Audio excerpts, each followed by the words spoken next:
As we hit 4 o'clock, we start with breaking news. At least 10 people have been rescued out of a Colorado gold mine, but there are more still waiting to be rescued. Taking a look at the Molly Kathleen gold mine. This is just outside of Cripple Creek. Now, the Teller County Sheriff's Office is responding. County commissioners has confirmed that the governor is sending resources to the scene as well. The Sheriff's Office says this was related to an equipment malfunction, confirming there has been no mine collapse. Instead, we're trying to figure out how to get people from as much as 1,000 feet below the surface back up out of the mine. We're expecting to learn much more. There's a news conference scheduled for about 30 minutes from now. We'll bring you updates on the air and online as we learn more, and we'll take you to that news conference as it happens. Also today, we're learning more about the home where yesterday morning's shootout happened with Thornton police. There were 2 officers hurt. One was shot, the other was hit by glass and shrapnel.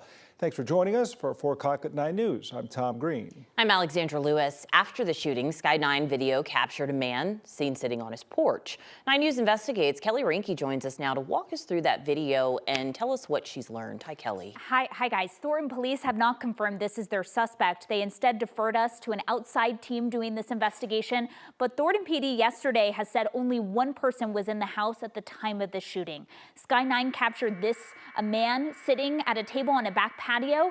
He gets up from the couch, puts his hands in the air, and walks back inside the house. And then once he walks back inside, you see at the doorway some debris that starts to fly into the air. It appears that someone may have fired a gun.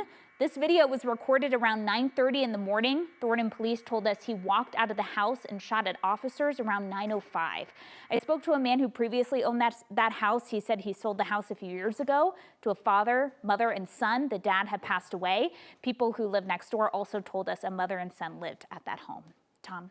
Like so many of these cases, there's plenty to still understand about why this all happened, and we continue to try to learn more. Yeah, they are investigating this. We still don't know the identity of the man who died in this house in the shooting. That identification has not been released by the coroner's office. All right, Kelly, thanks. Another developing shooting investigation, this one in Castle Rock.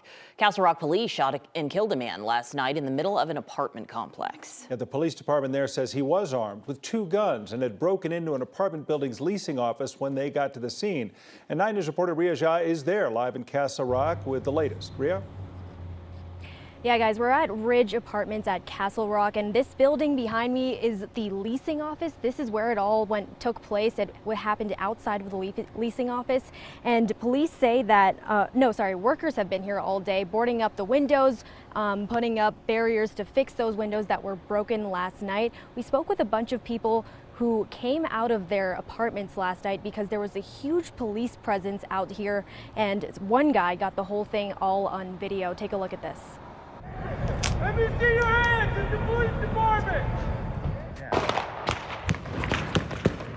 Okay.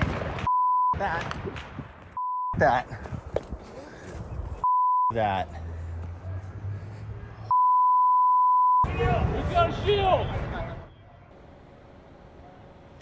If you could hear right in the beginning, the officers are saying, "Let me see your hands." People who live here said they heard police asking him multiple times to get outside of the building. It started off with a call about a disturbance around 10:15 last night near this apartment complex.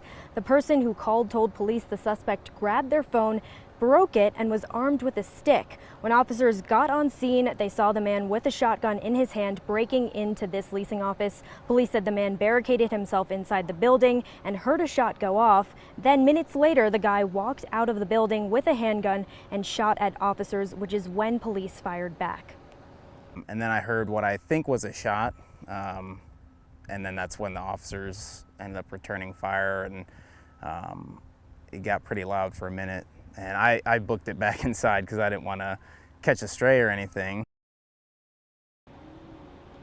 Definitely a scary situation for the people who live here. And as for the man, what we know about him is he does not live at this apartment complex, but somewhere nearby.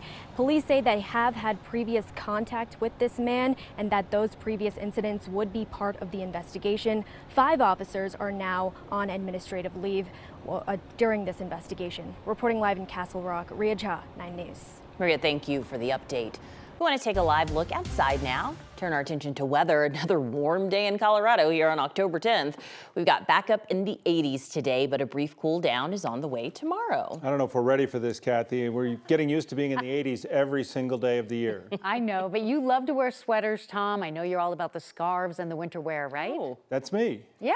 I was asking. Yeah, That's me. so I know you've been dying to pull all that stuff out of your closet. I And have to find it somewhere. right? Yeah. And the extended weather pattern will actually be helpful in that for you. And we have a warm day today with shorts weather for sure at 84 degrees. A little smoke and haze out there, so not the best air over Colorado or the best air quality that we like to see, but that'll be changing. This is the weak front that's coming in tomorrow. It'll be dry, but it'll bring temperatures down 10 degrees. And we are so happy to say goodbye to Milton. Good riddance. It's out in the Atlantic now, and we do not have any tropical advisories for Florida today. Temperatures 85 degrees. We just popped up another degree. The average high is 69, so that is significant. The smoke haze has been drifting into Colorado from wildfires to the north and to the west on the west to northwest flow aloft. It's still possible we're going to dip into some of that. No air quality alerts posted, but you've been outside. You can tell it's just not that great out there. We've got some winds coming in out of the northeast, fairly light right now. We like that because wind, warmth, dry weather, that creates that elevated fire danger, which is part of our weather headline. Areas of smoke, we'll talk about that as well. But all of the timing and impact of the approaching front, it'll bring cooler weather tomorrow, and there's a stronger front on the way for Sunday. That's right, mountain snow. We'll talk all about it in Maine weather in just a bit. Right now, police in Lakewood say they're looking for two men who assaulted a man and threatened him with a gun because he was wearing a Chicago Bulls jersey. Well, this all happened on September 20th at a Conoco station on Wadsworth, just north of Hamden. The police say the men claimed to be Crips during the assault. After the incident, they tried to carjack someone, but that driver got away. Anyone with information is asked to contact Lakewood Police. A former Littleton bus aide is facing more charges for abusing children with special needs. We learned prosecutors recently added 2 more counts, 1 count for assaulting an at-risk person and a count of child abuse. 9 News Investigates has been following her case since her arrest in April. She was originally charged with 11 charges of assault against at-risk minors after video surfaced of the abuse. Our team was in the courtroom today for another hearing. The additional charges bring the number of counts to 13. Jeremy Hohola spoke to families impacted and will have more for us coming up tonight at 5 o'clock. The man who stabbed a Wheat Ridge police officer a dozen times will spend more than 3 decades in prison. Today, Andre Jones was sentenced to 35 years. Back in August, a jury convicted him of stabbing Officer Alan Fisher in the neck, chest, and back. It happened 2 years ago as Fisher was responding to reports of a U-Haul crashing into a fence. Fisher survived the attack, but he lost vision in one eye and can no longer be on patrol. He is still on the force. He works in the records department. Jones was also sentenced to an additional 3 years in prison for assaulting a deputy while he was serving time in jail. He will serve both of those sentences consecutively. Former President Donald Trump has officially now ruled out any more debates, but Vice President Kamala Harris has now agreed to a different type of meeting, a CNN town hall event.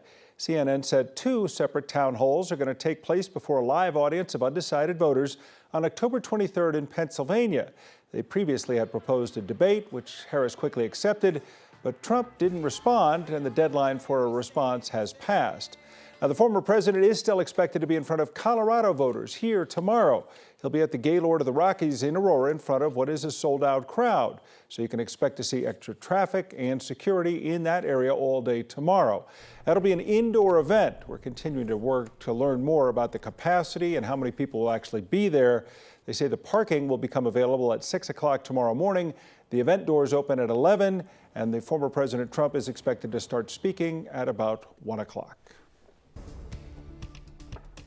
In Florida tonight, at least a dozen people are dead. 3 million people are still without power after Hurricane Milton ripped across the state overnight. That storm, of course, made landfall last night as a Category 3, and NBC's Jay Gray has been covering the story. He's with us live tonight from Fort Myers. Jay, a long night for you and, of course, all those people there in Florida.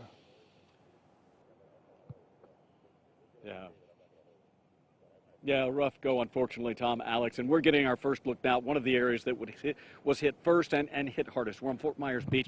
Give you a look at what happened here as the storm surge moved in and across what's a wide beach here into this resort area, knocking down the fence, pulling up trees, scattering tables and chairs, really making a mess. And it didn't stop here. It continued to surge and up into the roadway here. Sand is covering everything in this area. You've got debris scattered as well. And unfortunately, that's a scene that's playing out really across the entire peninsula right now. This storm came in as a Category 3, was a Category 1 as it left earlier this morning.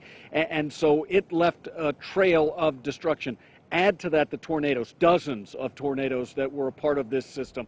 One of the twisters on the east side of the state being blamed for at least 4 of those deaths. We had tornadoes here in the Fort Myers area that ripped apart homes and businesses. And so now the effort is to try and clear away what they can, get that power restored. That's a big deal with the more than 3 million still without power. Once that's restored, you can start a really active cleanup and recovery here. Now, the good news is the storm surge was not nearly as bad as it could have been, according to forecasters who thought we might see a 10 to even, in some areas, 15-foot surge. We did not see that.